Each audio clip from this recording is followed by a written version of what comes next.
আজ আমি এমন ৩টা হরর মুভির কথা বলবো যেগুলো এই বছর সবচেয়ে বেশি আন্ডাররেটেড ছিল।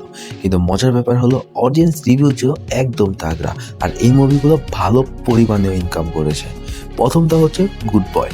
এই মুভিটা একটা কুকুর আছে যে তার মালিকের সাথে একটা নতুন বাড়িতে শিফট হয়। সেখানে গিয়ে সে একটা সুপার ন্যাচারাল অ্যান্টিটি অনুভব করে, কিন্তু সে সশরীরে শক্তিটা কুকুর তার মালিককে মারার চেষ্টা করে।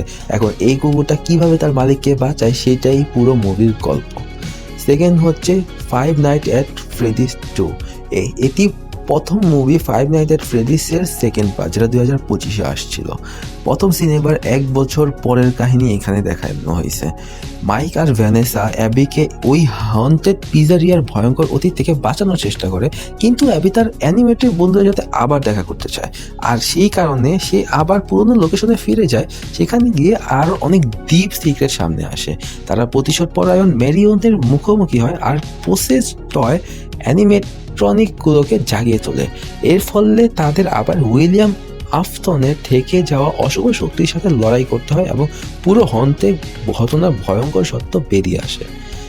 থার্ড হচ্ছে দ্য আগলি স্টেপ সিস্টার।